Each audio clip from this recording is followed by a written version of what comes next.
गुरुर्ब्रह्मा गुरुर्विष्णुः गुरुर्देवो महेश्वरः गुरुः साक्षात् परं ब्रह्म तस्मै श्री गुरवे नमः।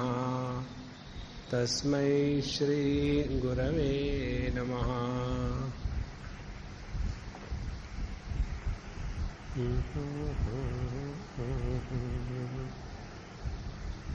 कल हमने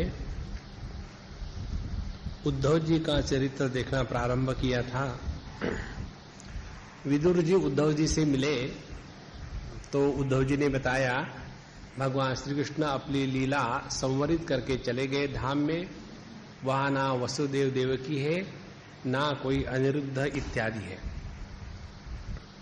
और उसके बाद उन्होंने बताया कि भगवान ने जाते समय मुझे ज्ञान का उपदेश किया था और उस उपदेश के समय वहां मैत्रेय ऋषि थे। उनको ये बताया गया कि आप ये जो ज्ञान है मेरे द्वारा प्रदत्त ये ज्ञान विदुर जी को देना। और इस प्रकार से विदुर जी ने जब सुना कि भगवान ने अपनी लीला संवरित करते समय मुझको याद किया तो उनको बड़ा अच्छा लगा। और यहां बीच में एक प्रश्न पूछा जाता है परीक्षित जी के द्वारा। जब यदुवंश के सभी लोग समाप्त हो गए तो उद्धव जी कैसे बचे? क्योंकि उद्धव जी भगवान कृष्ण के चचेरे भाई थे। तो यदि सभी के सभी इस धराधाम को छोड़ के चले गए तो उद्धव जी के रहने का कारण क्या है? इसके ऊपर बताते हैं भगवान ने ये सोचा है कि मेरे ज्ञान का दीपक हमेशा प्रज्वलित रहने के लिए कोई एक ऐसा अधिकारी पुरुष चाहिए कि जो इस ज्ञान को योग्य प्रकार से लोगों में बांटे। और उद्धव के जैसा और कोई नहीं है। इसीलिए उन्होंने उद्धव को कहा कि हे उद्धव, तुम यहां से बद्रीनाथ चले जाओ, वहां तपस्या करना और फिर मैं बताऊंगा उसके बाद वैसा करना। और इसीलिए उद्धव का तात्पर्य है कि जिसने अपने इंद्रियों को, मन को, बुद्धि को संपूर्ण रूप से परमात्मा में समर्पित कर दिया है और इसीलिए उसके मन, बुद्धि, इंद्रिय उसको ताबे में नहीं रखते, उसको कब्जे में नहीं रखते। तो ऐसे जिसने अपने सभी प्रकृति के विकृतियों को कब्जे में रख लिया है, ऐसे उद्धव जी को इसलिए बचा के रखा। और जब उद्धव जी बता रहे थे कि भगवान चले गए तो सवाल ये आता है कि भगवान ने इस जगत से जाने का कारण क्या था? तो उसका कारण बताते हैं और ये कारण सुनकर के हम लोग अपने जीवन को झांके। कारण क्या है? तस्यैव रममाणस्य संवत्सरगणान् बहून् गृहमेधेषु योगेषु विरागः समजायत। भगवान की सोने की नगरी द्वारका, उनकी अत्यंत सुंदर और अच्छी, एक नहीं दो नहीं हजारों पत्नियां, सभी के सभी भगवान के प्रति समर्पित प्रेम करने वाली, लेकिन उनमें झगड़ा शुरू हो गया,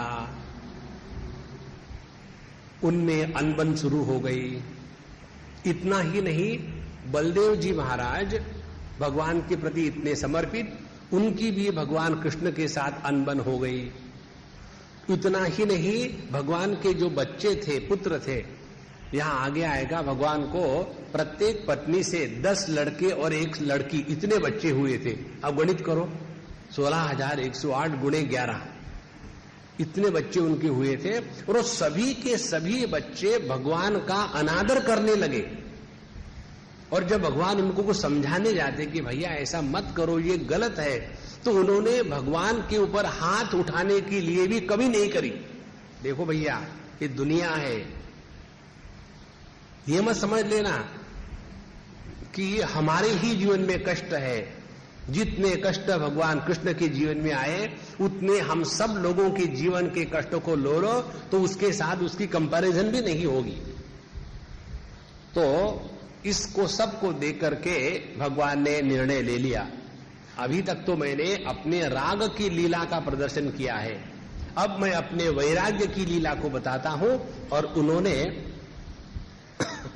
उन सबको एक दूसरे में लड़वा करके मरवा दिया और सबके सबका नाश होने के बाद स्वयं अंतर्धान हो गए।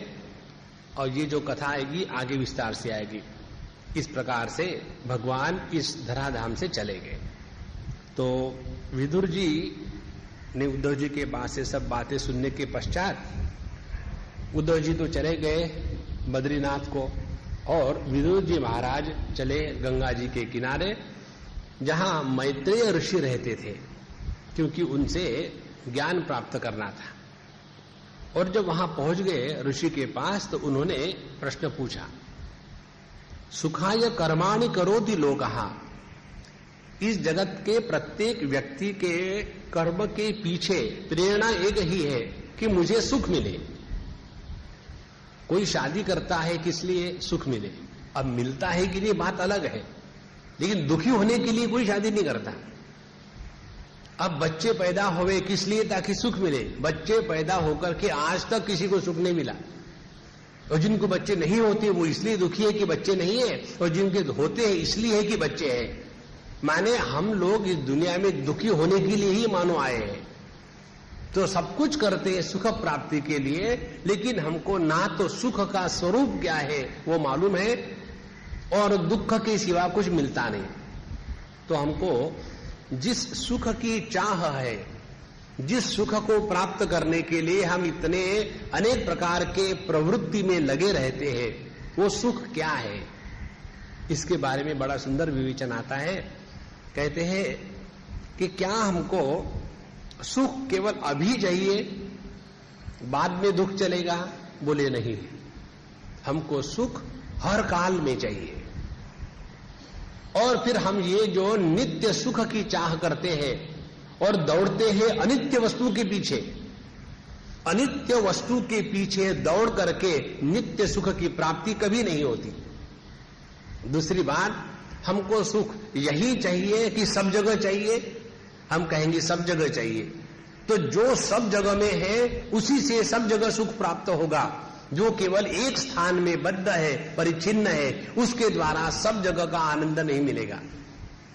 तीसरी बात, हमको सबसे सुख चाहिए या केवल पत्नी से सुख चाहिए?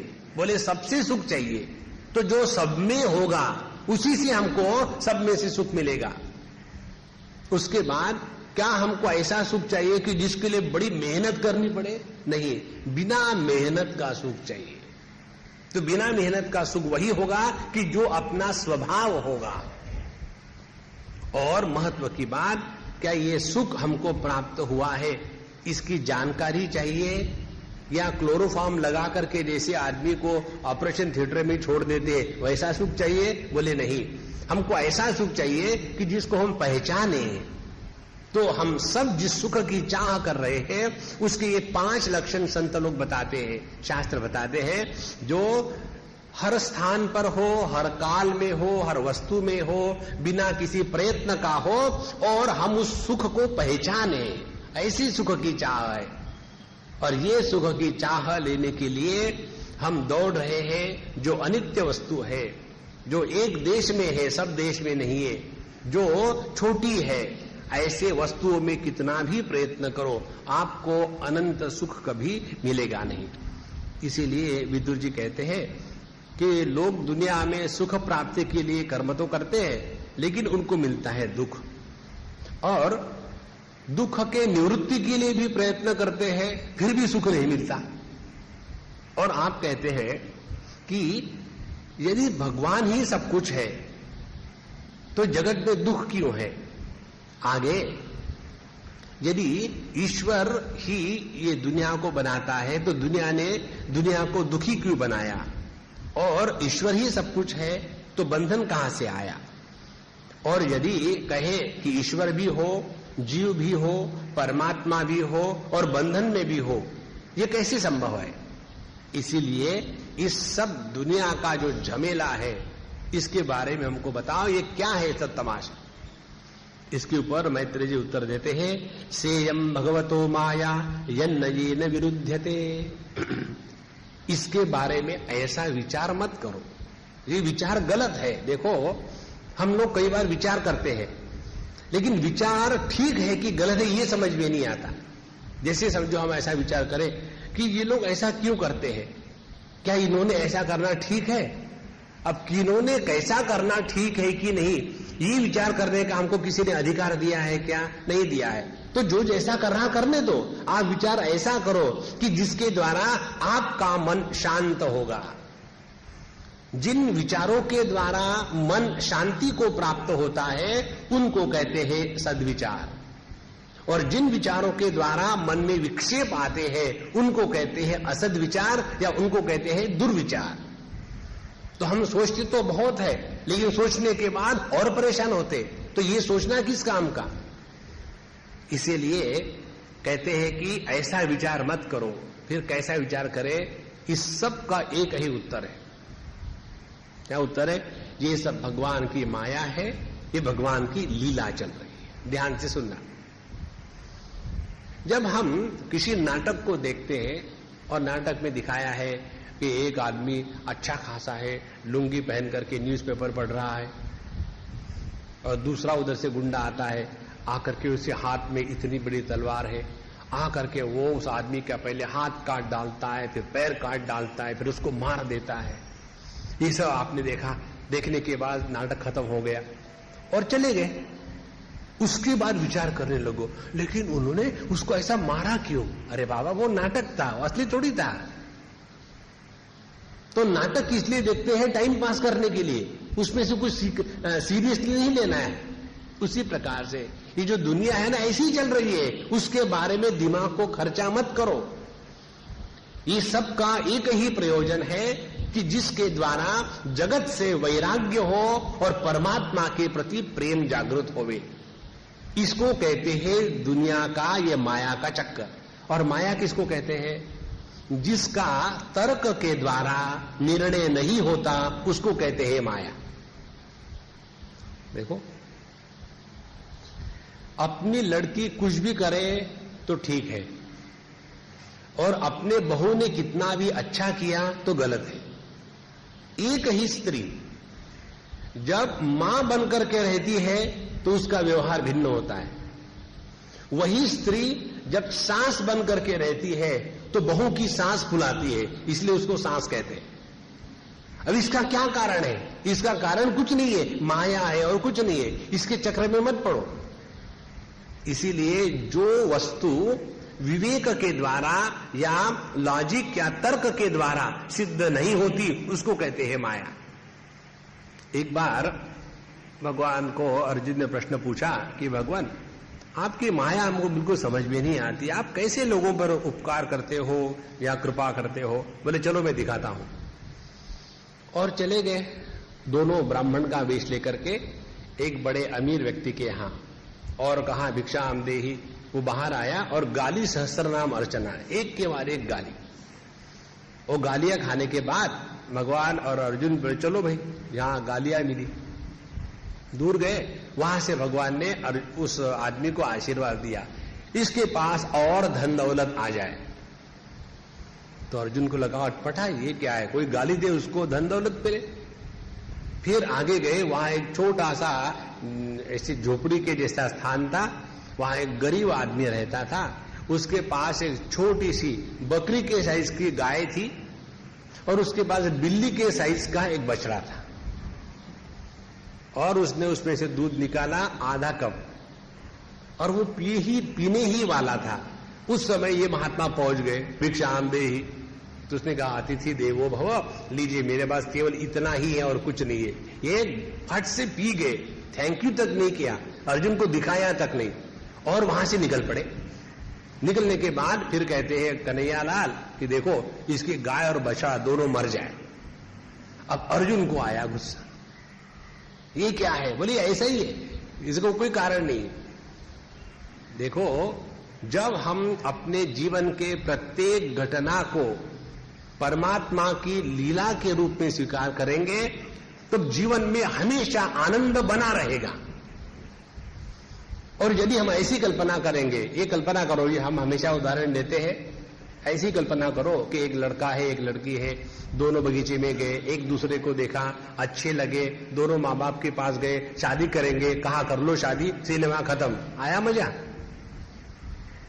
नहीं तो इधर से लड़का उधर से लड़की आई और दूसरे को देख रहे, बीच में गब्बर सिंह टपका और फिर लड़की को छेड़ने लगा और फिर ये हीरो जाकर के डिशिंग डिशिंग करता है, उसको लगता है, फिर वो विलन भाग जाता है, फिर ये अपनी साड़ी ऐसे फाड़ करके उसके सर के ऊपर में डाल के फट से बांध देती है और फिर चले गए और फिर प्रेम बढ़ा। फिर माँ बाप कहते खबरदार उससे शादी करी तो तुमको मेरे लाश के ऊपर से जाना होगा।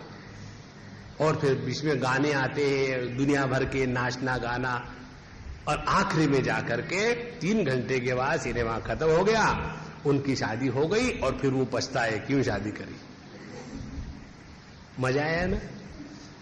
उसी प्रकार से अपने जीवन की प्रत्येक घटना को भगवान की लीला के रूप में स्वीकार करो तो कभी दुख नहीं होगा। इस प्रकार से यह भगवान की लीला है, माया का खेल है, उससे बचने का उपाय पूछो। ऐसा क्यों है ये मत पूछो कि भगवान ने दुनिया बनाई है, भगवान तो आनंद स्वरूप है, तो उसने दुखी दुनिया कैसी बनाई। जीव का स्वरूप जो है परमात्मा है, तो जीव का स्वरूप यदि परमात्मा है, जैसे यदि सुवर्ण के आभूषण बने हैं तो उसमें लोहा कहां से आया, ऐसे प्रश्न मत पूछो। फिर क्या करें, इस चक्कर से निकलने की सोचो। देखो महत्व की बात यह है, यदि आपके घर को समझो आग लगी, ना लगे भगवान की दया से समझो लगी, तो क्या आप ऐसा फोन करेंगे वो फायर ब्रिगेड वाले क्यों, एक्सक्यूज मी बहुत दिनों से फोन नहीं किया था, सब ठीक ठाक तो है ना। आपके लड़की की शादी का क्या हुआ, उसकी शादी नहीं हो रही थी। और फिर कहेंगे ऐसे बाय द वे मैंने इसलिए फोन किया है कि मेरे घर को जरा आग लगी है थोड़ी सी, तो आप आकर के कृपा करेंगे उसको बुझाने का, क्योंकि अब खत्म ही हो रहा सब कुछ। ऐसा थोड़ी बात करेंगे। वहां तो एकदम कहेंगे आग लगी जल्दी आ जाओ, ये भी नहीं बताएंगे कहां आग लगी है, दिल में लगी है कि घर में लगी है। इसी प्रकार से जब ये दुनिया को देख करके इससे निकलने की जब त्वरा हृदय में आ जाती है, और उसके लिए बताते हैं मैत्रेय ऋषि कि देखो ऐसा विचार मत करो। फिर क्या करें, इस दुनिया के दुखों से उपरत होने का एकमात्र मार्ग है, और वो ये है भगवान की कथा श्रवण करो, सुनाओ, भगवान के नाम स्वरूप लेते रहो और साधु संतों के चरित्र हमेशा पढ़ते रहो। इसी के द्वारा हम इस जगत के दुख से अपने आप को छुड़वाएंगे, अन्यथा दूसरा कोई सवाल ही नहीं। इसीलिए हमको ये स्पष्ट जानना चाहिए, जब हम भगवान को भूलते हैं तब जीवन में दुख आता है, जब हम भगवान को याद करते हैं तो जीवन में दुख नहीं आता, क्योंकि भगवान तो आनंद स्वरूप है। कई बार हम लोग कल्पना कर लेते हैं। कैसी कल्पना कर लेते हैं? ऐसी कल्पना करते हैं कि जब भगवान के याद करो तो दुख नहीं आता, लेकिन जो भगवान को याद करते हैं ना स्वामी जी, उन्हीं को दुख आता है। ये जो कहते हैं उन्होंने भगवान को याद किया ही नहीं। ये तो ऐसा ही है, किसी ने कहा कि बड़े होटल में जाओ, वहां बढ़िया मेनू होता है, जो मर्जी खा लो और खूब पेट भर जाता है। और हम गए होटल में, वहां का मेनू देखा, खूब पढ़ लिया, पारायण किया, वापस आ गए खाली पेट, कुछ नहीं होता। अरे बाबा खाओ उसको, तब पेट भरेगा। उसी प्रकार से भगवान की भक्ति जब हृदय में जागृत हो जाती है तो दुनिया के दुख हमको परेशान नहीं करते। जिनको जिनको दुनिया से दुख मिलता है उनको ये भगवान का मैसेज है।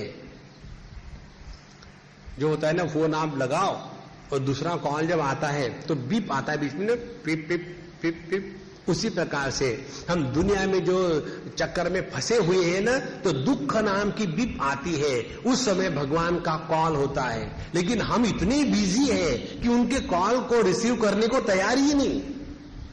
अपने जीवन की प्रत्येक दुख की घटना हमको भगवान के पास बुलावा है, लेकिन उसको हम भूल जाते हैं और इसीलिए दुखी होते हैं।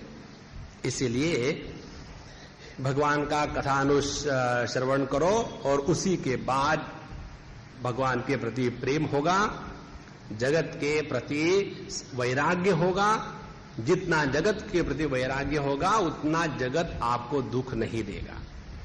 इस प्रकार से जगत के दुख के निवृत्ति का एकमात्र उपाय है कि भगवत कथा सुनो और उसी के साथ चलते रहो।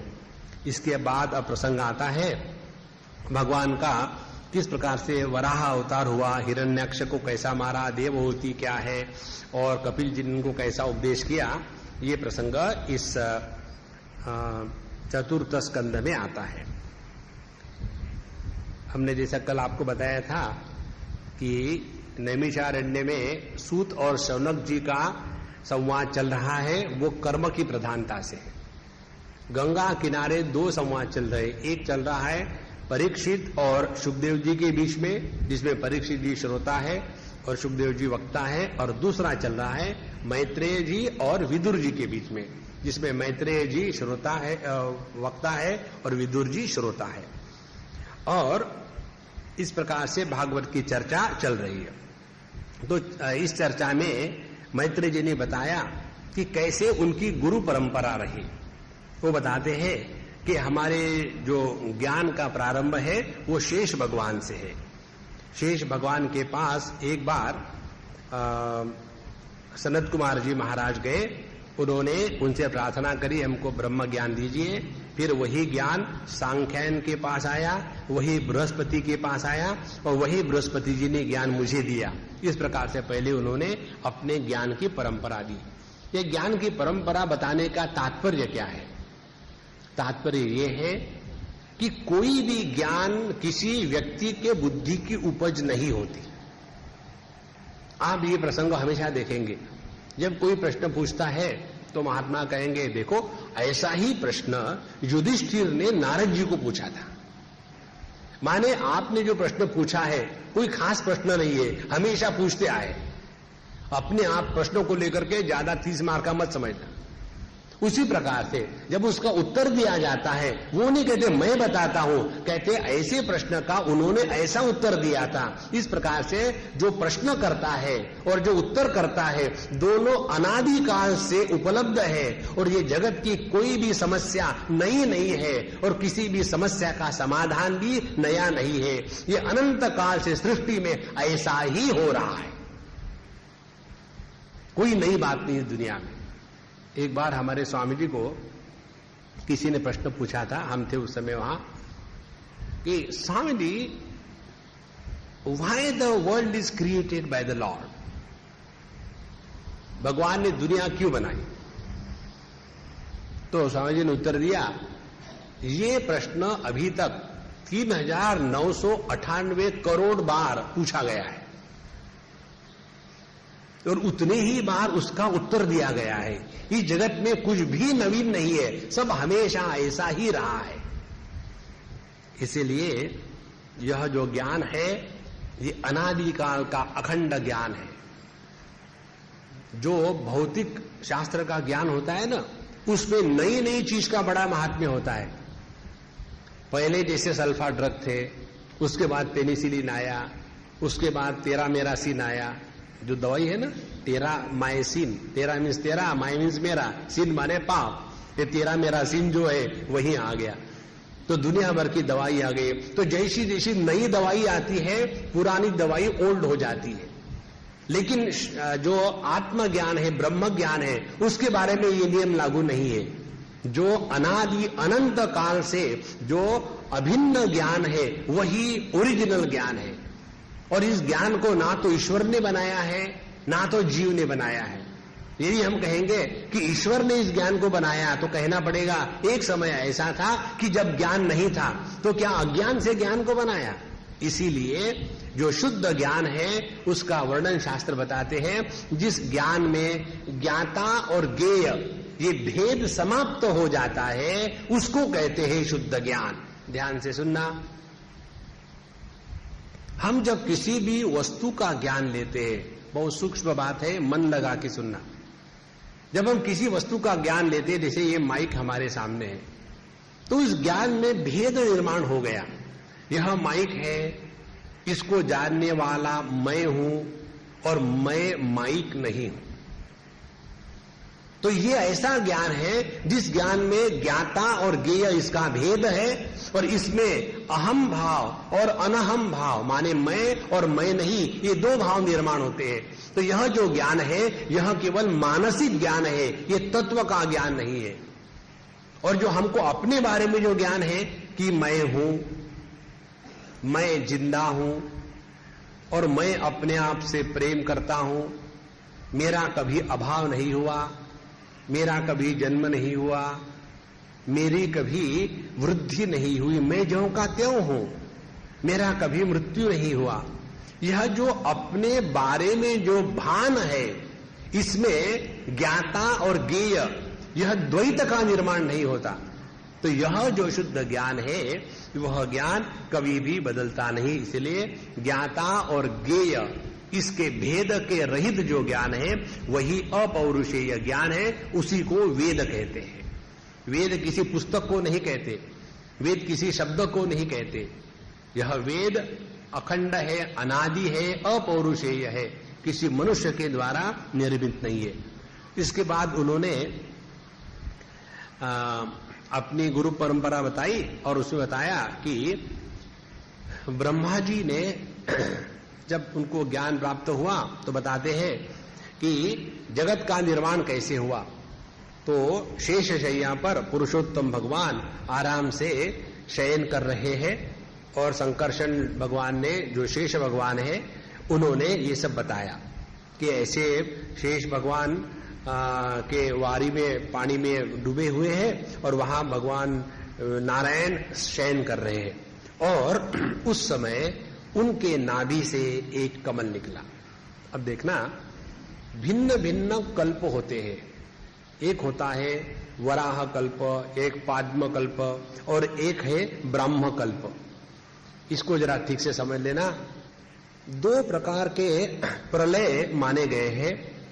जैसे हम लोग रोज सोते हैं फिर जग जाते हैं, इसको कहेंगे हम टेम्पररी प्रलय। और एक आध बार भगवान की दया से सो जाते, उठते ही नहीं तो मर गए, वो हो गया परमानेंट प्रलय। उसी प्रकार से ब्रह्मा जी के जीवन में भी जो समष्टि सूक्ष्म देह है, उनके जीवन में भी जो टेम्पररी प्रलय होता है एक दिन का, और फिर उस प्रलय के बाद जैसे हम सब सुबह फिर जग जाते हैं, फिर कल के बाद की कहानी शुरू हो जाती है। उसी प्रकार से ये भिन्न भिन्न कल्पों में भिन्न भिन्न प्रकार से जगत के निर्माण के कथा प्रसंग आते हैं। तो कभी कभी कहते हैं भगवान के पैर से पृथ्वी का जगत का निर्माण हुआ, कभी कहते हैं भगवान की जांग से निकला, कभी कहते हैं कि भगवान के संकल्प से निर्माण हुआ, कभी कहेंगे कि सभी का सभी जगत एकदम निर्माण हुआ। कहने का तात्पर्य है कि यह सृष्टि जो है परमात्मा की अभिव्यक्ति है, यही मूल बताना है। तो पाद्मकल्प की बात है, भगवान नारायण के नाभि से उत्पन्न हुआ एक कमल, क्योंकि भगवान के मन में संकल्प आया कि चलो एक सृष्टि बना दे। तो उनके नाभि से कमल आया और कमल पर ब्रह्मा जी आए, और फिर ब्रह्मा जी के मन में जब संकल्प आया कि जगत का निर्माण होना है भगवान की इच्छा के अनुसार, तो उनके देह के दो भाग हो गए। पहले बार हम आपको बता चुके दूसरे प्रकार की सृष्टि की क्रिया, अब ये दूसरे प्रकार की है।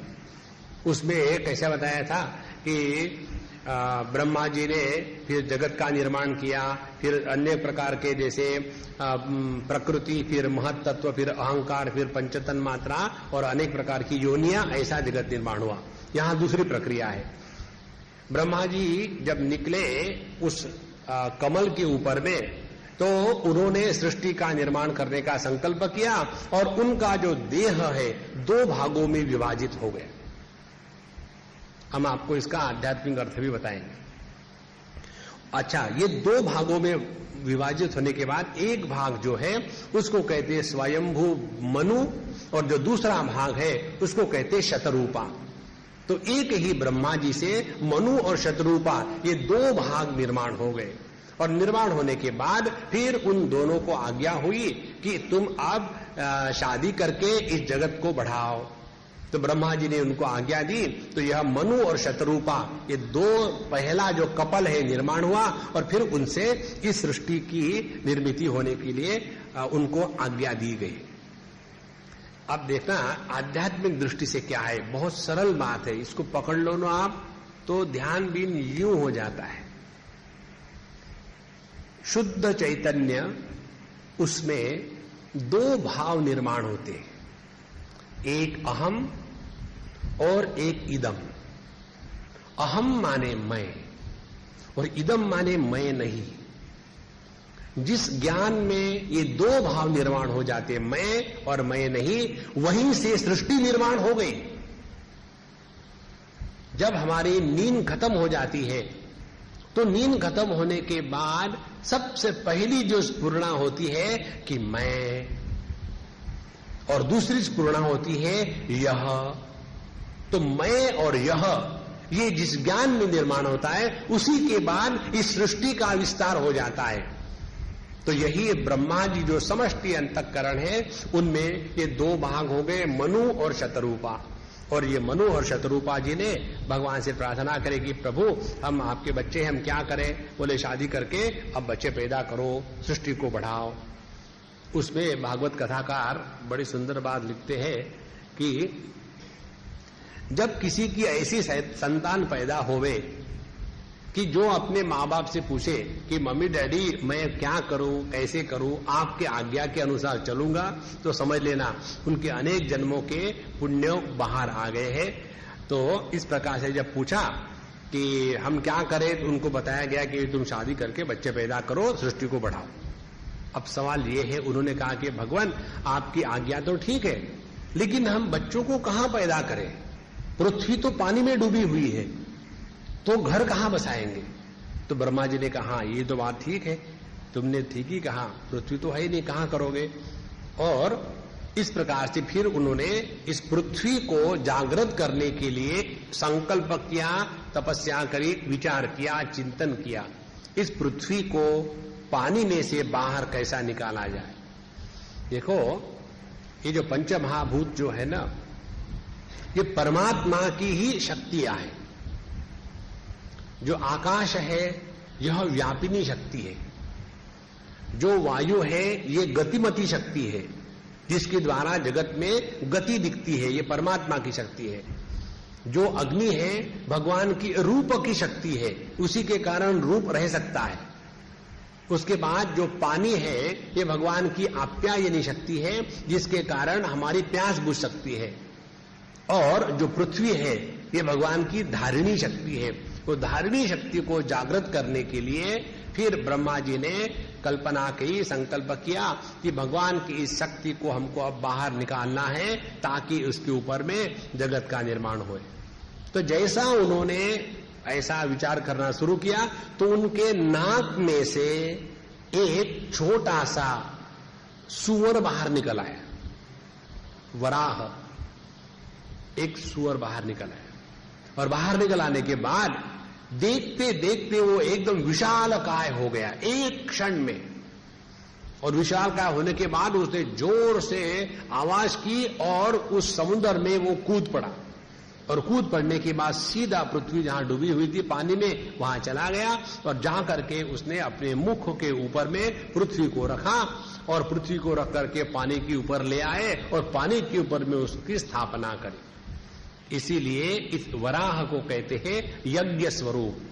यज्ञ में त्याग होता है स्वार्थ का, उसको यज्ञ कहते हैं। भगवान का जो वराह अवतार है यह त्याग का है, और इसी के द्वारा कर्म शक्ति की बात बताई गई। अब देखो पृथ्वी की जो तन्मात्रा है वो गंध तन्मात्रा है, और जो सूअर होता है उसका पृथ्वी से बड़ा प्रेम होता है, हमेशा पृथ्वी को खोदते रहता है। कारण क्या कि नाक के द्वारा गंध का ग्रहण होता है।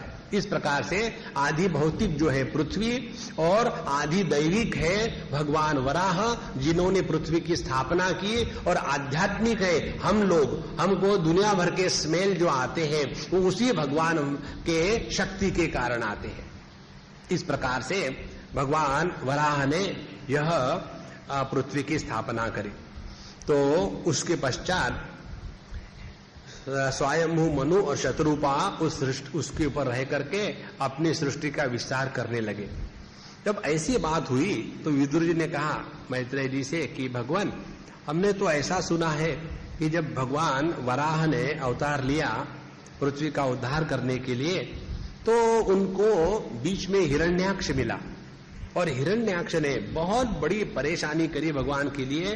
फिर हिरण्याक्ष का वध हुआ और उसके बाद जाकर के इस पृथ्वी पर अच्छा शांत समय रहा। तो हम चाहते हैं कि आप ऐसे शॉर्टकट में मत बताओ, हिरण्याक्ष कौन था, कहां से आया, उसने भगवान के साथ युद्ध कैसे किया, सब विस्तार से बताओ। अब देखो, जो सुनने वाला होता है ना, उसको यदि सुनने में आनंद आ रहा हो तो बताने वाले को भी आनंद आता है। और यदि सुनने वाला ऐसा हो 25 बार घड़ी देख रहा हो और अभी बीच में नींद आ रही है, तो सुनने वाला भी, सुनाने वाला ठीक है, उसके बाद सब ठीक हो गया, सियावर रामचंद्र की जय, खत्म करो, आपको छुट्टी मुझे छुट्टी। तो उन्होंने कहा कि मैत्रेय जी महाराज, हमने तो बहुत सुना है हिरण्याक्ष के बारे में, वो तो आपने बताया नहीं, वो बताइए वो क्या कथा है। फिर वो बताते हैं कि हिरण्याक्ष एक दैत्य था और उसने जब सुना कि भगवान ने अवतार लिया है और पृथ्वी को निकालने के लिए, तो जा करके भगवान के साथ भिड़ा। अब यहां सूक्ष्म बात देखो, अभी क्या बताया हमको कि ब्रह्मा जी, उनके देह के 2 भाग, मनुष्य शतरूपा, और उनको बताया गया कि भैया बच्चे पैदा करो, माने कोई नहीं था। और ये हिरण्याक्ष कहां से टपका जब कोई नहीं था? तो बताते हैं कि पहले कल्प में, जो एक दिन का कल्प जैसे हम लोगों की नींद होती है, उस कल्प में अदिति और दिति, ये कश्यप ऋषि की 2 पत्नियां, तो अदिति और कश्यप जी चले जाते हैं स्वर्ग में, दिति चली जाती है पाताल में, और दिति के जो पुत्र है दैत्य, उसी में हिरण्याक्ष और हिरण्य कश्यपु था। ये पानी में विहार करते हैं जब तक के दूसरा दिन नहीं उगता तब तक के। तो उनको उस समय लगता है कि इस पूरे पानी का साम्राज्य मेरा है, यहां दूसरा कोई आ ही नहीं सकता। और इसीलिए जब उन्होंने देखा कि ये वराह भगवान कहां से आ गए, तो उन्होंने प्रश्न किया कि चलो जरा इनके साथ जरा हाथ अपने सीधे कर ले। इस प्रकार से हिरण्याक्ष भगवान के साथ भिड़ गया। अब हिरण्याक्ष किसको कहते हैं? हिरण माने सोना, सुवर्ण। हिरण्मयेन पात्रेण सत्यस्यापि हितम मुखम, तो सोने को कहते हिरण। और हिरण्य अक्षीयस्य, जिसकी दृष्टि हमेशा सोने में लगी हुई है, मुझे कितना मिलेगा। कौन बनेगा कंगाल? करोड़पति नहीं, कौन बनेगा करोड़पति? तो जिसकी दृष्टि हमेशा पैसे में लगी है उसको कहते हैं हिरण्याक्ष। और उसका भाई था हिरण्यकश्यपु, छोटा भाई। हिरण्यकश्यपु का अर्थ है, कशिपु माने बिस्तर, खटिया। जो सोने के बिस्तर पर सोता है उसको कहते हैं हिरण्यकशिपु। ये 2 जो अवतार है जय विजय के, ये दोनों के दोनों अर्थ के प्रधानता से है, लोभ की प्रधानता से। जिसके जीवन में लोभ आता है उसका ऐसा व्यवहार होता है, इसमें बताया है। अच्छा, दूसरी महत्व की बात, इस हिरण्याक्ष हिरण्यकशिपु का जो वर्णन आता है अनेक अध्यायों में, उसमें बताते हैं वो जब राज्य करते थे तो चारों तरफ इतनी प्रॉस्पेरिटी थी कि पूछो मत। तो सवाल यह आया, इतने राक्षस थे, बुरे थे, इनके पास इतनी प्रॉस्पेरिटी कहां से आई? तो उसकी जो कथा बताते हैं कि यह जो निर्माण हुआ हिरण्यकशिपु और हिरण्याक्ष के राज्य में, वो उनका बल नहीं था, क्योंकि वो भगवान के पार्षद थे और इसीलिए उनको, वो भगवान के नित्य मुक्त जीव है, हमेशा भगवान के साथ रहने वाले हैं। इसीलिए सभी की सभी बातें भगवान की इच्छा से होती है।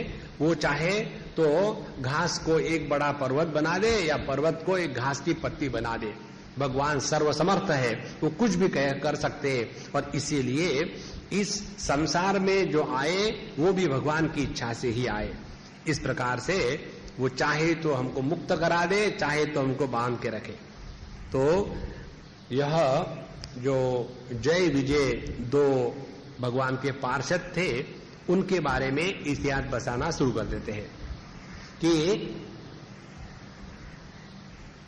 एक बार ऐसा हुआ, लक्ष्मी जी बाहर घूमने गई थी और वापस आई तो ये जय विजय दोनों पार्षद भगवान के चौकीदार वहां खड़े हुए नौकर, उन्होंने लक्ष्मी जी को, वो घर के मालकिन ने उनको बताया कि आपको अंदर जाना अलाउड नहीं है, स्टैंड आउटसाइड।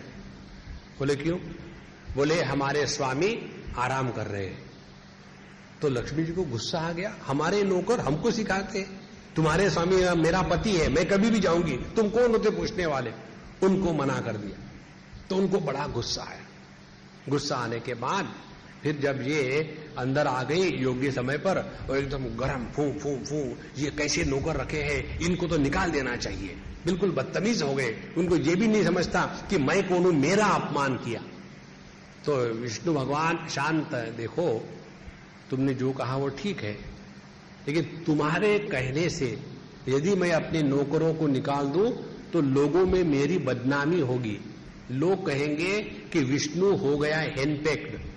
वहां शब्द का प्रयोग है स्त्रैण। स्त्रैण का तात्पर्य हेनपेक्ड, कि अपने पत्नी के कहने के अनुसार नाचते हैं, इसलिए तुम्हारी भी बदनामी होगी। इसीलिए जरा शांत रहो, सब जुगाड़ हो जाएगा, कोई फिक्र की जरूरत नहीं। उसके बाद भगवान को तो लीला करनी ही है, उनको टाइम पास करने में मजा आता है। तो उन्होंने सोचा कई दिनों से मेरे ये चार बाहु जो है यहां पड़े बड़े बोर हो गए, जरा इनको जरा हिला ले। और इसीलिए उन्होंने फिर इन जय विजय के मन में ऐसे विचार डाल दिए कि अपने लक्ष्मी जी का अपमान करे। फिर इनको गुस्सा आ गया।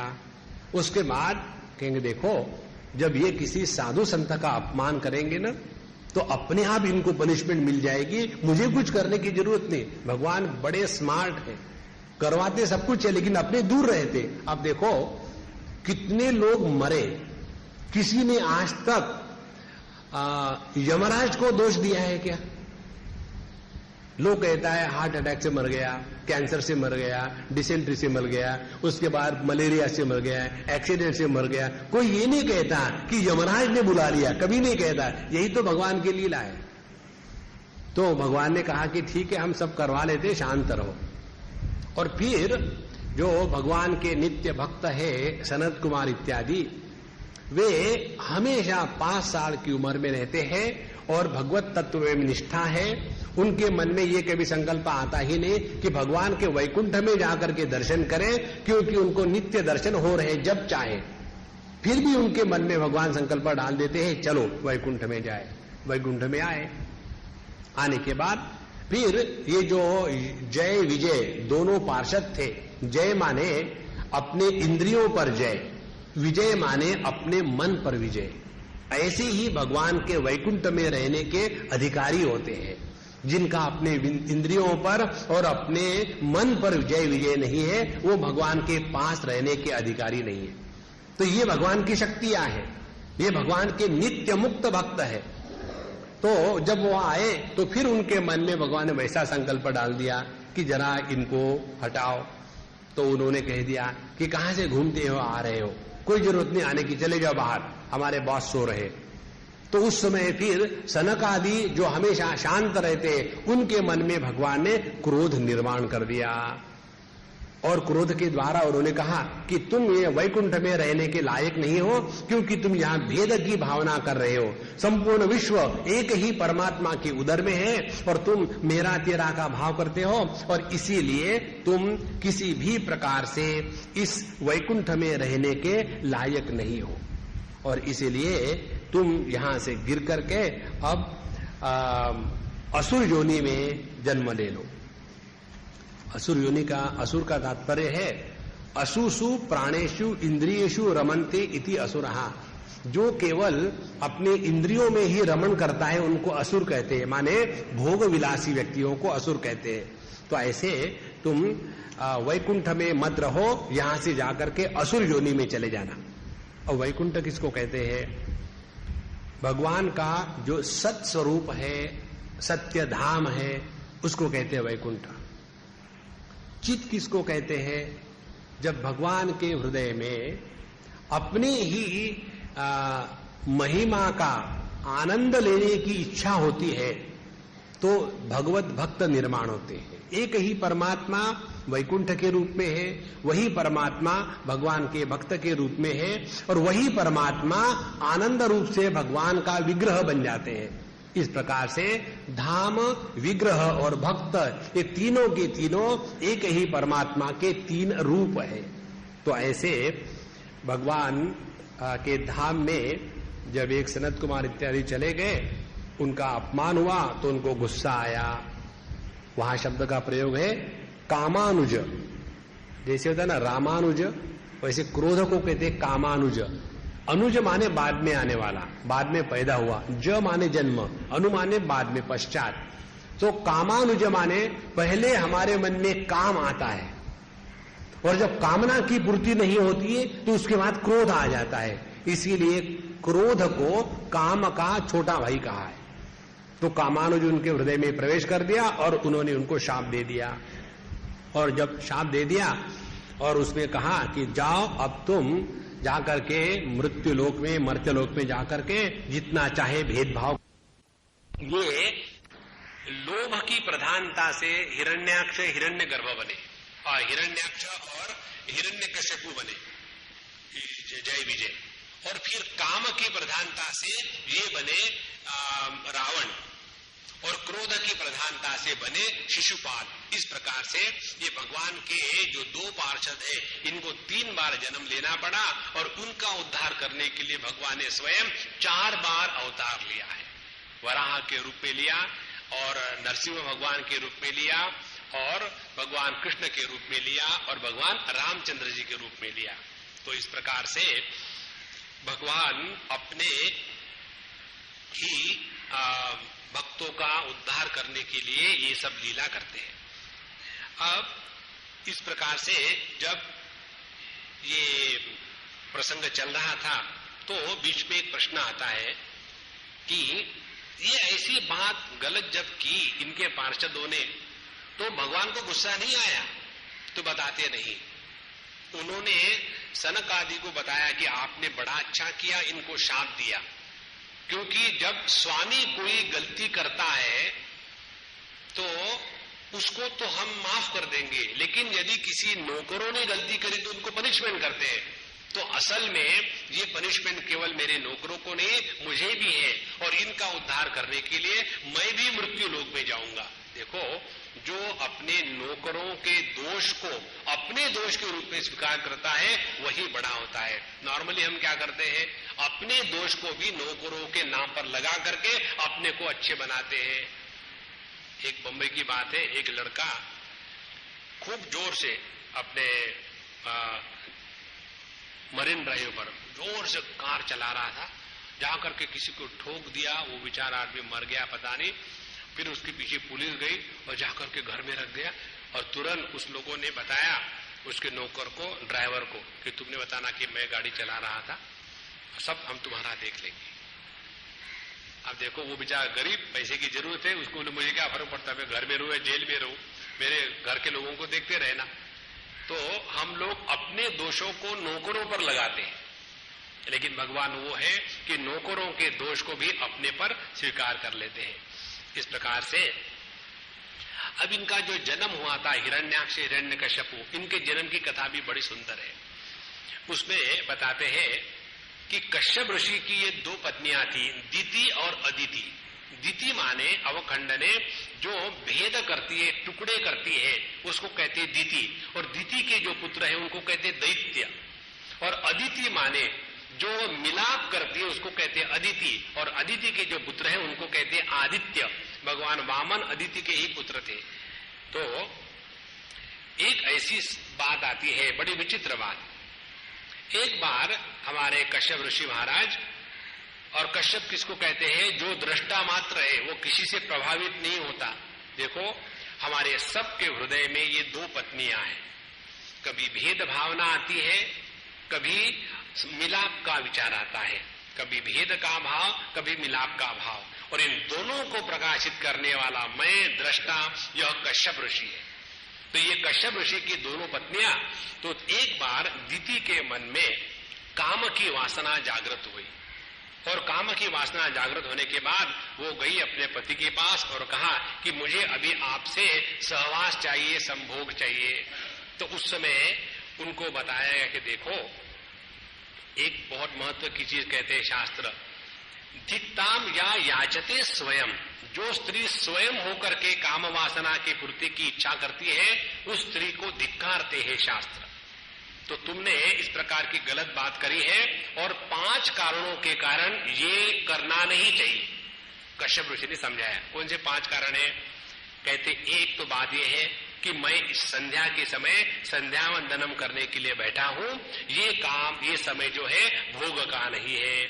दूसरी बात, जो सूर्यास्त है, सूर्यास्त भगवान का नामस्मरण करने के लिए होता है, स्त्री पुरुष के सहवास के लिए सूर्यास्त का समय गलत है। तीसरी बात यह है कि इस समय भगवान रुद्र के जो अनुचर है संपूर्ण पृथ्वी में उनका भ्रमण होता है, इसीलिए इस समय नहीं करना चाहिए।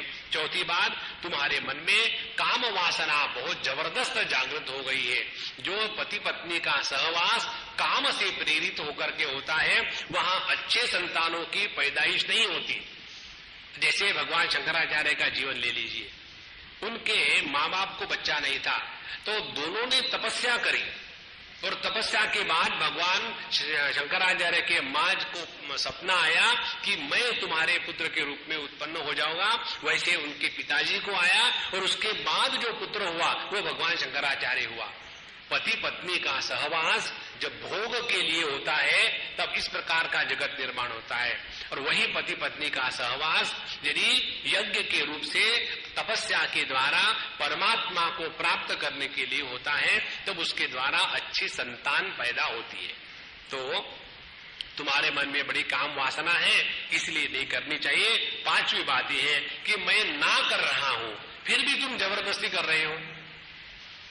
और यदि हमारे कश्यप ऋषि कोचीन में होते तो एक बार और कह देते, और चारों तरफ इतने मच्छर है कि मैं ऑलरेडी परेशान हूं। लेकिन दिति नहीं मानी, बोले नहीं, मुझे कुछ नहीं सुनना। तो उन्होंने अपना संध्या वंदन पूर्ण किया और भगवान की इच्छा समझ करके उनका गर्भधारण हो गया। और जैसे उनका गर्भधारण हो गया तो वैकुंठ से ये जो जय विजय थे जिनको शाप मिला था वो दिति के गर्भ में प्रवेश कर गए। और वहां प्रवेश करने के बाद चारों तरफ स्वर्ग में, दुनिया में हाहाकार हो गया। अब ये महाराक्षस पैदा हो गए, क्या होगा, कैसा होगा। सभी के सभी ब्रह्मा जी के पास पहुंच गए देवता लोग। तो देवताओं को ब्रह्मा जी ने कहा, देखो रोना धोना मत, ये सब ठीक चल रहा है, हमारे प्लानिंग के अनुसार चल रहा है, इसमें दुख की कोई बात नहीं है। जगत में सबका मंगल ही मंगल होता है, अकल्याण किसी का नहीं होता। देखो एक सुंदर बात है, हम अपना जो कपड़ा धोने के लिए मशीन में डालते हैं तो क्या उस कपड़े को परेशान करने के लिए डालते हैं क्या? कपड़े को वहां डालेंगे, उसके ऊपर डिटर्जेंट जाएगा, वो पानी में घूमेगा, उसको निचोड़ेंगे, मजा आएगा? नहीं, हम इसलिए डालते हैं ताकि उस कपड़े को फिर से प्रयोग में ला सके। उसी प्रकार से हमारे जीवन के जितने कष्ट है वो हमको शुद्ध बनाने के लिए, हमको परेशान करने के लिए नहीं है। तो हमारे जीवन का जो प्रत्येक कष्ट है, दुख है, वो हमारे शुद्धिकरण का मंत्र है। इसीलिए अपने प्रत्येक दुख में भगवान की कृपा समझो महात्माओं, फिर देखो धीरे धीरे धीरे अंतःकरण शुद्ध हो जाता है और फिर दुश्मनों के प्रति भी प्रेम जागृत हो जाता है, तब जाकर के जीवन की साफल्यता है, अन्यथा जीवन भर रोते ही रहेंगे। तो जब देवता लोग शांत होकर चले गए, योग्य समय के बाद फिर हिरण्याक्ष और हिरण्यकशिपु दोनों पैदा हो गए। और जब वराह कल्प में ये हिरण्याक्ष जब घूम रहा था तो उसने देखा कि भगवान ने अवतार लिया है तो चलो छेड़खानी करते हैं। और फिर भगवान वराह और हिरण्याक्ष इनका बड़ा भीषण युद्ध हुआ, अनेक दिनों तक चलता रहा। ब्रह्मा जी का एक दिन बहुत बड़ा होता है तो पूरे एक दिन तक उनका युद्ध चलता रहा। और उसके बाद ब्रह्मा जी ने प्रार्थना करी कि भगवान अब खेलना बंद कर दो, इसको मारो, हम परेशान हो रहे। तो ठीक है, भगवान ने उनका पेट फाड़ा और उसमें से जो ज्योति निकली वो फिर रावण बनने के लिए अगले मार्ग पर चली गई। और उसके बाद भगवान ने ब्राह्मणों का जो शाप था उसको भी प्रमाणित किया और अपना जो पार्षद था उसका भी उद्धार करने के लिए उसको मार दिया। इस प्रकार से यह जो शतरूपा और मनु जी है इनके द्वारा सृष्टि को बनाने के लिए ये सृष्टि पृथ्वी को स्थापित किया पानी के ऊपर में। और ये सृष्टि के बारे में बहुत बड़ा विस्तार से प्रसंग आता है इस संदर्भ में, जिसमें बताते हैं कभी तो भगवान अपने आप में सृष्टि के रूप में हो जाते हैं, कभी पंचभूतों से सृष्टि होती है, कभी ब्रह्मा जी निर्माण करते हैं, कभी क्रम से सीक्वेंस से होती है, कभी विक्रम से होती है। इस प्रकार से देश काल वस्तु परिस्थिति को लेकर के पृथ्वी का वर्णन या सृष्टि का निर्माण भिन्न भिन्न प्रकार से आता है। और अब इसके बाद हम आते हैं, ये हो गया असुर सर्ग। अब आते हैं दैव सर्ग पर। दैव सर्ग में आते हैं मनुष्य शत्रुपा ने जब सृष्टि बढ़ाई तो उनकी 3 पुत्रियां हुई, उसमें एक पुत्री थी देवहूति।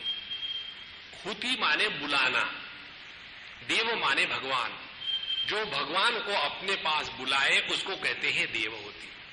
तो यह देवहूति उनकी पुत्री थी मनु शत्रुपा की। उसके बाद देवहूति का विवाह हो गया कर्दम ऋषि के साथ, जो स्वयं तत्व ज्ञान संपन्न थे और उनके मन में भगवान ने विवाह करने की इच्छा डाल दी। और फिर उनकी इच्छा हो गई कि ब्रह्मा जी ने कहा कि संतान उत्पन्न करो। देखो, जो अपने काम में बिजी होता है ना, हर से वही काम करवाता है। ब्रह्मा जी का एक ही ड्यूटी है, सृष्टि को बढ़ाओ, तो हर एक को कहेंगे पहला काम करो, बच्चे पैदा करो, बाकी बात करेंगे। और उल्टी बात है हमारे नारद भगवान, आगे प्रसंग आएगा। नारद जी जो मिलेगा कहते छोड़ो संसार, भगवान का नाम लो, मस्त रहो। तो हर एक व्यक्ति अपने ही विचारों से प्रभावित है। तो इनको बताया गया कि सृष्टि बढ़ाओ, तो उन्होंने कहा ठीक है, संतान पैदा करनी है तो तपस्या करनी चाहिए। तो उन्होंने बहुत बड़ी तपस्या करी। देखो, एक ये विषय हमेशा आता है पूरे भागवत में, जहां जहां संतान उत्पत्ति का प्रसंग आता है तो वहां दोनों स्त्री और पुरुष उन्होंने पहले तपस्या करी। तपस्या के द्वारा रजवीर में शक्ति आ जाती है और ऐसे शक्तिशाली रजवीर में अच्छे अच्छे सिद्ध पुरुष या भगवान अवतरण ले सकते हैं, अन्यथा नहीं। तो उन्होंने तपस्या करी और जब उनकी तपस्या सफल हो गई तो भगवान गरुड़ के ऊपर बैठ करके उनके पास आए और उनको कहा कि हम आपकी बात को जानते हैं और आपकी इच्छा के अनुसार मनु शतरूपा आपके पास आएंगे अपने कन्या देवहूति को लेकर के, तो उनके साथ आप विवाह कर लेना। भगवान गरुड़ पर बैठ के आते, इसका तात्पर्य ये है, गरुड़ है सामवेद या शब्द का प्रतीक। भगवान हमारे सबके जीवन में शब्दों के माध्यम से आते हैं। या तो भगवान का नामस्मरण सुने, या तो भगवान की कथा सुने, या तो भगवान के बारे में चिंतन करें। तो शब्दों के माध्यम से ही परमात्मा हमारे हृदय में प्रवेश करते हैं। और इसीलिए गरुड़ जो शब्दमय है उस पर बैठ करके कर्दम जी के सामने भगवान ने अवतार लिया और उनको बताया कि जिस अभिप्राय से आप तपस्या कर रहे हैं वो सफल होगी, मुझे मालूम है, ऐसा ऐसा होगा, तो देवहूति से आप शादी कर लेना। और ऐसा कहके वो अंतर्धान हो गए। फिर तीसरे दिन स्वयंभू मनु और उनकी पत्नी शतरूपा अपनी कन्या देवहूति को लेकर के आए। तो इन्होंने पूछा कर्दम ऋषि ने कि राजा सब ठीक ठाक तो है, आपके देश की प्रजा सुखी तो है, किसी को कष्ट तो नहीं, चोरी चपाती तो नहीं हो रही है, करप्शन तो नहीं है किसी जगह में, तुम्हारे राज्य में तो होगा ही नहीं। ऐसे जब बातें करी तो मनु महाराज कहते कि महाराज आपने तो इस बहाने मुझे उपदेश कर दिया है कि राजा का क्या कर्तव्य है, और हम इसलिए आपके बड़े धन्यवाद देते हैं। और हमने सुना आप शादी करने के लिए तैयार हैं, इसीलिए हम चाहते हैं हमारी ये जो कन्या है इसके साथ आप शादी करिएगा और हमको उपकृत कीजिए। और इसको ना मत कहिए, प्रतिपादो न शक्यते, इसको ना मत कहिए। तो कर्दम जी कहते हैं महाराज आपकी पुत्री का कौन आदर नहीं करेगा, जो इतनी सुंदर है, बुद्धिमान है और शील संपन्न है। तीनों बातें एक स्त्री में होना बड़ा कठिन है। बुद्धिमान, शील संपन्न और सुंदर, ये तीनों इसमें है। इसीलिए इससे शादी करने के लिए तो मैं डेफिनेटली तैयार हूं। और उनकी जब ऐसी स्तुति करी तो देवहूति को बड़ा शर्म सा लगा, लज्जा लगी, और उसके बाद उनका विवाह हो गया। और विवाह होने के बाद अब सवाल ये है कि ये रहेंगी कहाँ? कर्दम ऋषि का ना तो कहीं आश्रम था, ना तो मकान था, वो पेड़ के नीचे रहते थे। और देवहूति राजा की कन्या, उन्होंने भी अपने पति के साथ वहीं रही और अपने पति की बड़ी सेवा करी। वो फिर तपस्या में लग गए। शादी होने के दूसरे दिन से तपस्या शुरू, हनीमून नहीं, तपस्या। अब एक दिन नहीं, 2 दिन नहीं, उन्होंने अनेक सालों तक तपस्या करी। और तब तक के इनकी पत्नी ने बड़ी प्रेम से, श्रद्धा से उनकी सेवा करी। देखो, जहां श्रद्धा होती है वहां विश्वास होता है, जहां विश्वास होता है वहां प्रेम होता है, जहां प्रेम होता है वहां दोष नहीं दिखते, जहां दोष नहीं दिखते वही सेवा हो सकती है, जहां दोष दिखते वहां सेवा नहीं होती। और इसका एक महत्व का बात समझ लो, ये बात इसमें बताएंगे कपिल मुनि अपने माँ को। हम लोग मार्केट में जाकर के भगवान की मूर्ति खरीद के लाते हैं, जैसे अपने भगवान श्री कृष्ण कन्हैया खड़े हैं, तो हम ही तो गए मार्केट में जाकर के भाव किया उससे, कितने के? 200 रुपए की। 200 रुपए की कागज तो बनी है, 2 रुपए में दे देना। और फिर भाव करके करके करके करके उनको ले आए। ठीक है, 200 नहीं, 2 नहीं, 2.25 रुपए ले लेना, और ले आए। और ऐसी भगवान की मूर्ति हम ही स्थापित करते हैं, और स्थापित करने के बाद उसी भगवान के सामने प्रार्थना करके अपनी मन की इच्छाएं मांगते हैं और वो पूर्ण होती है। ध्यान से सुनना, मनुष्य के द्वारा निर्मित मूर्ति की यदि उपासना करो तो आपकी उपासना सफल होती है। तो भगवान ने जो ये मूर्तियां बनाई है, इनकी यदि उपासना सेवा करेंगे तो क्या हमारी तपस्या सफल नहीं होगी? हमको तो मनुष्य के बनाए हुए मूर्ति पर विश्वास है, और भगवान ने जो मूर्तियां बना करके हमारे सामने रखी है उनमें भगवान है, ये विचार ही मन में नहीं आता। देखो कितना अधपतन है अपने जीवन का। इसीलिए उन्होंने अपने पति की जो सेवा करी, और ये बात बहुत आवश्यक है समझना, स्त्री को अपने पति में भगवान को ही देखना है। मुझे मालूम है ये सब लोगों को बात पसंद नहीं आती, लेकिन जब एक पत्थर में भगवान को देख सकते हो तो जिंदे आदमी में भगवान को नहीं देख सकते, माने क्या?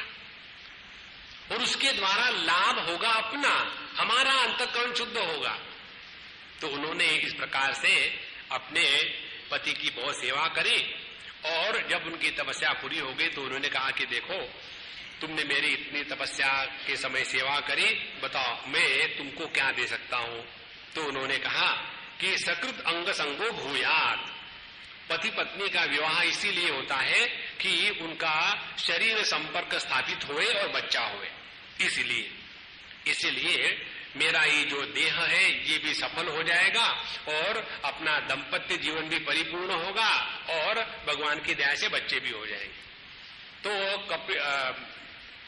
कर्दम ऋषि ने कहा कि बिल्कुल इस पे कोई संदेह नहीं, तुम्हारी इच्छा पूरी होगी। लेकिन ये जो देवहूति जी थी उनको अच्छा नहीं लगा। क्यों? कि उन्होंने अपने देह की तरफ देखा, इतनी एक कठिनाई की तपस्या करके करके पूरा उनका देह सूखा सूखा गया था, और कर्दम ऋषि को देखा, उनका भी देह तपस्या के कारण सूखा सूखा गया था। तो ये बात उनको समझ में आ गई। बोले कुछ फिक्र मत करो। उन्होंने अपनी योग शक्ति से वहां एक दिव्य विमान निर्माण किया, और उस विमान को बहुत बड़ा विस्तार का विमान था, और उसमें एक बहुत सुंदर अमृत कुंड था। उसमें जाकर के दोनों ने स्नान किया। वहां अनेक प्रकार की दासियां इत्यादि आ गई, और स्नान करते ही इनका सबका जो यौवन था वापस आ गया। और उसके बाद उन्होंने सिद्ध के साम्राज्य में बैठ करके चारों तरफ अनेक सालों तक उन्होंने भोग किया और दंपत्ति जीवन का समय बिताया। ऐसा करते करते उनको 9 कन्याएं प्राप्त हुई, 9 लड़कियां पैदा हुई। उन्होंने 9 लड़कियों का 9 ऋषियों के साथ विवाह कर दिया और फिर कहा देवहूति से कि चलो अब तो मेरा काम खत्म हो गया, फिर मैं अपनी तपस्या करने के लिए जाता हूं, थैंक यू वेरी मच। बोले नहीं जी, आपने मुझे ऐसा वचन दिया था कि जब तक पुत्र नहीं होगा आप मेरे साथ रहेंगे, अभी तो कन्याएं हुई थी, पुत्र कहां हुआ है। और फिर यदि पुत्र हो जाता तो अच्छा है, और आपको तो भगवान ने आशीर्वाद भी दिया था कि वो स्वयं आपके पुत्र के रूप में अवतार लेंगे। तो उन्होंने मान लिया और फिर योग्य समय पर उनको पुत्र हुआ जो कपिल देव के नाम से प्रसिद्ध है। और उन्होंने कहा कि ठीक है, भगवान कपिल देव के रूप से आपके गर्भ में आएंगे और फिर भगवान का उनके पास उनके द्वारा देवहूति के माध्यम से अवतरण होता है। इसमें जो सगुण साकार निराकार के चक्कर में बैठने वाले लोग हैं उनको स्पष्ट समझ ले, परमात्मा को केवल निर्गुण निराकार करके पकड़ेंगे तो कुछ नहीं होगा जीवन में। भगवान को केवल सगुण साकार करके उसी में फंसे रहेंगे तो कुछ नहीं होगा।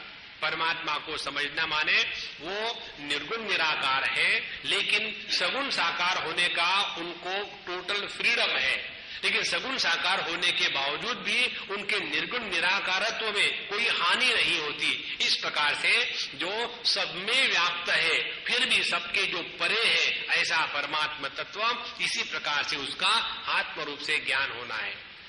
तो इस प्रकार से कर्म के क्रिया के दृष्टि से वराह का अवतार हुआ और फिर ज्ञान के दृष्टि से हमारे कपिल देव भगवान का अवतार हुआ। और जैसे कपिल देव जी का जन्म हो गया तो ब्रह्मा जी आए, उन्होंने स्तुति करी, देवता लोग आए, उन्होंने स्तुति की। करदम जी ने अपने बच्चे को नमस्कार किया, पुत्र को नमस्कार किया और कहा कि हे भगवान, आप तो आ गए हैं, अब मेरा काम हो गया है और अब आप अपने माँ की देखभाल करिए, मैं जाता हूं और अपने स्वरूप में विलीन होना चाहता हूं। और उन्होंने अपने पत्नी और बच्चा उनको नमस्कार करके वहां से चले गए तपस्या करने के लिए। ध्यान से सुनना, ऐसा प्रसंग आपको 1000 बार मिलेगा भागवत में। अपने प्रत्येक के जीवन में ऐसा समय आना आवश्यक है कि जब दुनिया से स्वयं उपरत होकर के अब अपना जितना आखिरी समय है केवल परमात्मा के लिए लगाओ। इस दुनिया की समस्याओं को शांत करने के बाद यदि भगवान का नाम लेने की सोचोगे तो ये कभी नहीं होगा। We have to draw a line, हमको एक लाइन खींचनी है कि यहां तक, इसके बाद नहीं तो खत्म ही नहीं होगा सिनेमा। इसीलिए जो वानप्रस्थ का समय आता है, उस वानप्रस्थ के समय में हमको अपने जीवन को एकदम मोड़ देना है। तो उन्होंने असंगता से अपने पत्नी और पुत्र का त्याग करके और फिर चले गए तपस्या करने के लिए। और यहाँ देवहूति जी ने कपिल देव की देखभाल करी, वो बड़े हो गए और फिर उन्होंने अपने पुत्र से कहा कि हे भगवान, आज तक तो मैंने अपने पूरे जीवन को इंद्रिय और उसके विषय इसी में लगा करके बर्बाद कर लिया है। अब मेरा मन इन सब चीजों से हट गया है। ये संपूर्ण विश्व परमात्मा स्वरूप है, ऐसा हमने बहुत सुना है, लेकिन ये ज्ञान मुझे अभी तक नहीं है। तो मुझे ऐसा ज्ञान दीजिए जिसके द्वारा ये जो मैंने सुना है संपूर्ण विश्व परमात्मा स्वरूप है, इसका अनुभव मुझे आएगा और मैं इस बंधन से मुक्त हो जाऊं। इसके ऊपर में कपिल जी महाराज कहते हैं, चेतः खल्वस्य बंधाय मुक्त चात्मनोमतम गुणेशु सक्तम बंधाय रतम वा पुंसी मुक्तये। कि देखो, ये बंधन और मुक्ति जो है ये केवल अपनी ही मन की कल्पना है। परमात्मा ना तो बंधन में है ना तो उसकी मुक्ति होती है। आप ध्यान से सुनना, इसको एक बार क्लिक हो जाए ना भगवान की दया से, समझ लेना अपना ये भागवत कथा का सप्ताह सफल हो गया। कौन सी बात? एक लड़का लड़की निश्चय करते शादी कर लेंगे, शादी कर लेते हैं। शादी किस लिए करते हैं? ताकि सुखी रहे। और शादी करने के बाद कुछ दिनों के बाद पता चलता है कि गड़बड़ हो गया। We could not click with each other. This is the latest term, we could not click with each other.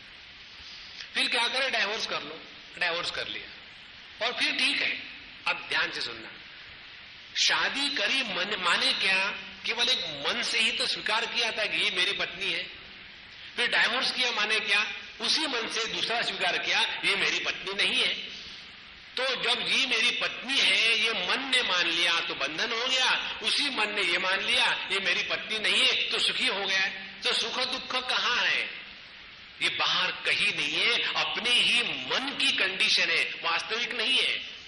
इसीलिए चेतः खल्वस्य बंधाय मुक्तये चात्मनोमतम। तो ये जो हमारा मन है, जब कहते गुणेषु सप्तम बंधाय, जब ये 3 गुणों के साथ संबंध रख करके इस जगत में आसक्त हो जाता है, या कर्म में आसक्त हो जाता है, या भोग में आसक्त हो जाता है, उसी को बंधन कहते हैं। और जब यही मन परमात्मा की तरफ मुड़ जाता है तो वही मन हमको मुक्ति देता है। असल में देखा जाए तो परमात्मा में ना तो बंधन है ना तो मुक्ति है। इस प्रकार से पूरे जो सांख्य शास्त्र का सार है भागवत में दिया है। कहते हैं कि यह जो सृष्टि है पुरुष और प्रकृति इन दोनों का ही व्यापार है। उसमें प्रकृति जो है वो दृश्य है और पुरुष जो है दृष्टा है। और ये दृश्य है, इसके 3 भेद है। एक तो कारण है, एक कार्य है, एक तीसरा है कार्य कारण। कारण उसको कहते हैं कि जिसका कोई कारण नहीं होता, कार्य उसको कहते हैं कि जिसका कोई कार्य नहीं होता। इन दोनों के बीच में की जो अवस्था है उसको कहते हैं कार्य कारण। इसीलिए ब्रह्मा जी जो जगत निर्माण करते हैं वो केवल पंच महाभूतों से ही निर्माण करते हैं। ध्यान से सुनना, ये सांख्य का विवेक है। यदि हम किसी भी देहधारी को देखें तो चाहे मनुष्य का देह हो चाहे पशु पक्षी का देह रहे, तो पंच महाभूतों की दृष्टि से कोई भी भेद नहीं है। चाहे उनमें जो विकार है विकारों के रूप से देखें तो उनमें कोई भेद नहीं है। चाहे मन ले लो तो मन, सबके मन में वही प्रॉब्लम है, मन शांत नहीं रहता, मन बड़ा दुखी रहता है। माने तत्व की दृष्टि से विचार करो तो कहीं भी कोई भी भेद नहीं है। इसीलिए जितनी भी ये दुनिया दिखती है ये कार्य ही है, इससे और आगे कुछ नहीं है। तो ये जो सृष्टि है इसमें एक तो प्रकृति है जो कारणात्मिका प्रकृति, कार्यात्मिका पंचमहाभूत इत्यादि, और दोनों का मिलन। और जो पुरुष है वो दृष्टा है, वो केवल इस प्रकृति के साथ तादात्म्य करके सुखी दुखी होता है। वास्तव में देखा जाए तो यह पुरुष प्रकृति के साथ कभी संबंध ही नहीं रखता। तो इस प्रकृति के साथ हमारा संबंध होने के कारण जो हम सुखी दुखी हो रहे हैं, इससे बचने के लिए 2 बातें भगवान ने बताई है कपिल देव महाराज ने। या तो योगाभ्यास करके अपने प्रकृति को जीत लो। प्रकृति को जीतना माने यम नियम आसन प्राणायाम प्रत्याहार धारणा ध्यान समाधि, इसके अष्टांग योग के द्वारा अपने ऊपर पूरा नियंत्रण ले आवे, तब जाकर के हम पुरुष तत्व का ज्ञान अनुभव कर सकते हैं। नहीं तो दूसरा मार्ग बताया हम सभी लोगों के लिए, वो है भक्ति मार्ग। ध्याये चिरम भगवतश् चरणारविंदम, नित्य निरंतर भगवान के सगुण साकार का विग्रह का ध्यान करें। और ये जो प्रक्रिया बताई हम आपको शॉर्ट में बताएंगे। जब हम अपना समय होता है सुबह का या दिन का, जब भी समय मिले तो शांत एक स्थान में बैठ करके उसको वो पद्मासन वगैरह के चक्कर में मत पड़ना, जैसे संभव है वैसे बैठ लेना। और बैठ करके अपने आंखें बंद कर ली, पीठ की हड्डी सीधी, शांत होकर बैठ लिए, और फिर अपने हृदय में भगवान के श्री विग्रह का दर्शन करना। पहले भगवान का पूरा विग्रह, जिस भगवान के विग्रह का हम ध्यान करते हैं वह जड़ नहीं होना चाहिए, वो चैतन्य विग्रह होना चाहिए। और चैतन्य विग्रह कैसा कि भगवान की सुंदर सुंदर आंखें हैं, उनके कपोल है, उनके होठों पर मुस्कान है, आंखों में एकदम चंचलता है, उनके बाल हवा के कारण हिल रहे, ऊपर में मोर पंख है, उनका नीला नीला रंग है, उत्तरीय है, उनमें गले में मालाएं पड़ी हुई है, उसके बाद उनका यज्ञोपवीत है और करधनी है, पीला पीताम्बर है और त्रिभंगी मुद्रा में खड़े हैं और बड़े प्यार से वहां से खड़े हुए हैं और हम उनके तरफ देखते हैं, वो हमारे तरफ देख रहे हैं। ऐसा भगवान के चैतन्य विग्रह का ध्यान अपने अंतःकरण में करते रहना, धीरे धीरे धीरे धीरे। और ये एक बार पूर्ण विग्रह का ध्यान हो गया तो जितना मन एकाग्र हो जाएगा उतना फिर भगवान के एक एक अंग का ध्यान करने की प्रक्रिया है। भगवान के जो नाखून है पैर के, उन नाखून को देखे। उसके बाद भगवान के एक पैर जो ऐसा टेढ़ा है, उसके पीछे का जो लाल लाल भाग है उनके तलवे का, उसको देखे। उसके ऊपर जो भिन्न भिन्न चिन्ह है, जो दिव्य चिन्ह है, शंख चक्र गदा पद्म, उनको देखे। उसके बाद उनके पैरों में जो नूपुर लगे हुए हैं उसको देखे। एक एक चीज का धीरे धीरे नाखून से लेकर के ऊपर तक, आगे आंखें उनकी, उनका ललाट, और उनको बहुत सुंदर उनका जो मोर मुकुट का मुकुट बना हुआ है, एक एक अंग को देखते जाए देखते जाए देखते जाए। ध्यान से सुनना। मन को जब एकाग्रता प्राप्त हो जाती है तब मन में से रूप समाप्त हो जाता है। जो मन सभी आकारों का त्याग कर देता है, आकार रहित मन को ही कहते हैं भगवान। हमारे मन में इतने आकार विकार प्रकार संस्कार है जिसके कारण वो मन अपने आप को नहीं पहचान रहा है। तो जहां हमने भगवान के एक रूप का और फिर एक एक अंग का ध्यान करना प्रारंभ कर दिया, धीरे धीरे इतनी एकाग्रता आ जाती है, और जब पूर्ण एकाग्रता आ गई तो मन का नमन हो जाता है। जो कहते हैं ना भगवान को नमन करो, नमन करने का तात्पर्य यही है, मन जो है उसको हटा दो, इसलिए न मन, फिर वो मन नहीं रहा, फिर वो क्या हो गया, वही जो मन है अब वो चैतन्य हो गया। अपने मन के चैतन्यीकरण के प्रक्रिया को कहते हैं ध्यानाभ्यास। ये भक्ति साधना के अनुसार ध्यान का अभ्यास है, और धीरे धीरे ऐसा करते करते मन भाव समाप्त हो जाता है, और मुक्ताश्रयम यदि ही निर्विषय विरक्तम निर्वाण मृच्छति मनः सहसा यथार्ची। जैसे जो अग्नि में जो हमने डाला है जलाने के लिए लकड़ी, वो जब खत्म हो जाती है तो अग्नि कैसे अपने आप शांत हो जाती है, उसी प्रकार से द्वैत की भावना से विषयों का दर्शन करना जब मन कम कर देता है, अनेक विषयों का त्याग कर दिया, एक को पकड़ा, और वो भी विषय चैतन्य का परमात्मा का है, वो करते करते धीरे धीरे जैसे अग्नि में ईंधन खत्म होने के बाद वो शांत हो जाती है, उसी प्रकार से विषयों का चिंतन कम करते करते करते करते करते मन अपने स्वरूप को प्राप्त हो जाता है, और वही मन का परमात्मा स्वरूप असली स्वरूप है। इस प्रकार से अपने अहम का लोप हो जाता है। इसको इस प्रकार से समझ लो, हमारी ये जो दो वृत्तियां हैं, अहम वृत्ति और इदम वृत्तियां, अहम वृत्ति एक होती है, इदम वृत्तियां अनेक होती है। ये जो अहम वृत्ति है इसकी खुराक है इदम वृत्तियां। जितने ज्यादा विषय हो गए उतना ज्यादा मोटा अहम। हमारे पास इतनी गाड़ियां, हमारे पास इतने बंगले हैं, हमारे पास इतनी धन दौलत है, हमारे इतने पीछे लोग चलते हैं, तो इतना मोटा। और जितना ये इदम कम हो जाएगा उतना अहम कम होगा।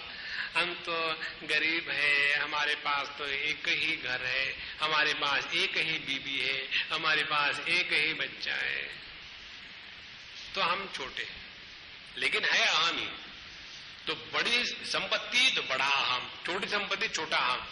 जब अनात्म भाव है ही नहीं तो अहम का संभव ही नहीं। इसीलिए इस प्रक्रिया से हम अपने मन का चैतन्यीकरण कर लेते हैं, और वही पर ब्रह्म परमात्मा का रूप है।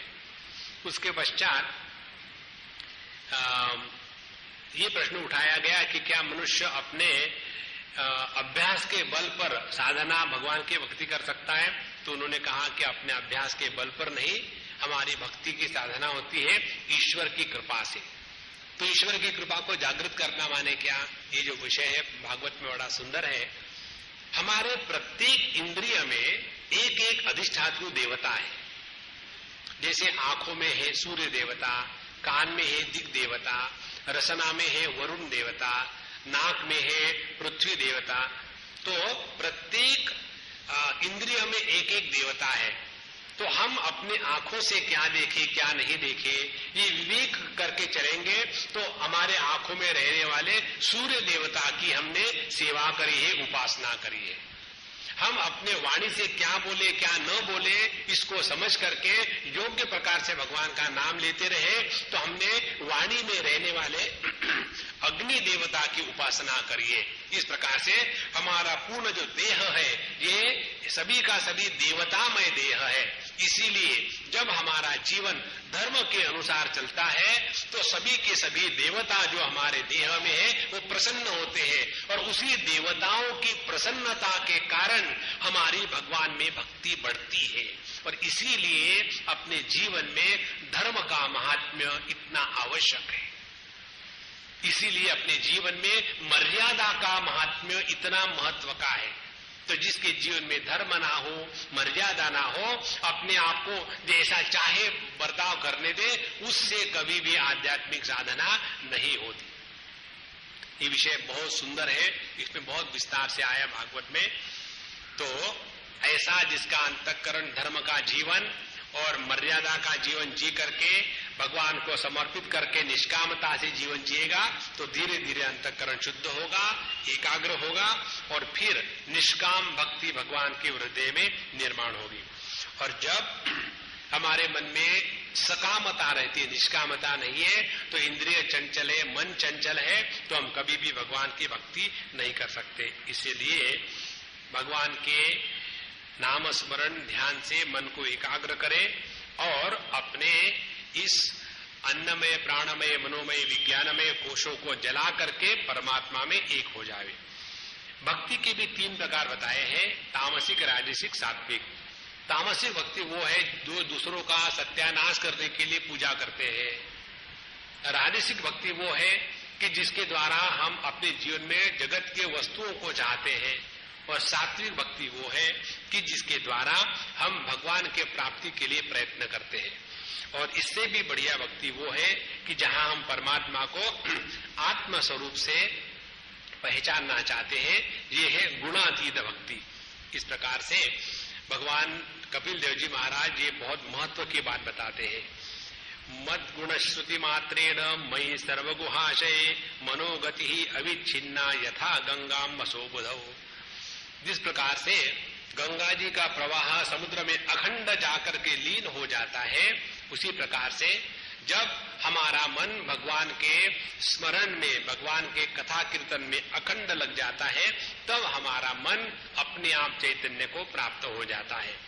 और आगे कहते हैं, अहम सर्वेषु भूतेषु भूतात्मा वस्थित सदा तम अवज्ञाय माम मर्त्या कुरुते अर्चा विडंबनम द्विषतः परकाये माम मानिनो भिन्न दर्शिनः भूतेषु बद्ध वैरस्य न मनः शांति मृच्छति। कहते हैं कि जो लोग केवल जड़ विग्रह की पूजा तो बड़े विस्तार से कर रहे हैं, लेकिन अहम सर्वेषु भूतेषु, मैं जो सभी भूत मात्र में उपस्थित हूं, उनका तो वो आदर नहीं करते, उनको दुख देते हैं और केवल अपने घंटी बजाकर ही पूजा करे रहे, तो वो तो पूजा के विडंबना कर रहे हैं। क्यों? कि मनुष्य के हृदय में उपस्थित भगवान का अनादर करके जो केवल एक विग्रह में लगे हुए हैं, उन्होंने कुछ भक्ति का तत्व समझा ही नहीं। और मैं सभी के हृदय में निवास करने वाला हूं, और इसीलिए जब हम किसी का द्वेष करते हैं तो भगवान का द्वेष होता है। तो ऐसा जो भूतेषु बद्ध वैरस्य, जो सभी के साथ वैर करता है, उसको कभी भी शांति नहीं मिलती, क्योंकि वो मेरे से वैर कर रहा है। इसलिए कोई व्यक्ति बाकी का आडंबर तो बहुत करे, लेकिन मनुष्य में रहने वाले भगवान का तिरस्कार करे, तो मैं उसको कभी भी प्रसन्न नहीं होता हूं। अथ माम सर्वभूतेषु भूतात्मानं कृतालयम अर्हे दानमानाभ्याम मैत्राभिन्नेव चक्षुषा।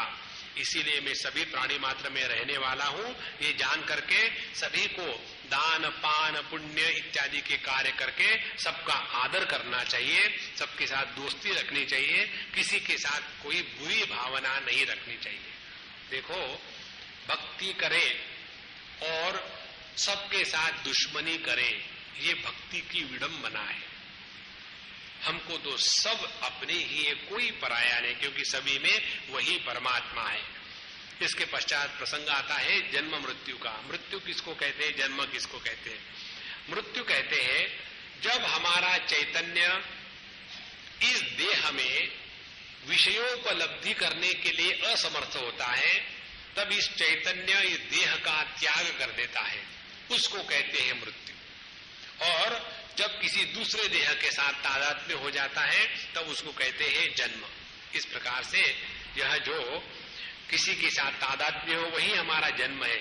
इसीलिए दुख के साथ तादात्म्य हुआ, हम दुखी हो गए तो पैदा हो गए दुखी, फिर सुख के साथ तादात्म्य हुआ तो सुखी हो गए, फिर दूसरा जन्म हुआ। इस प्रकार से अनेक प्रकार के जन्म हम हमेशा लेते रहते हैं।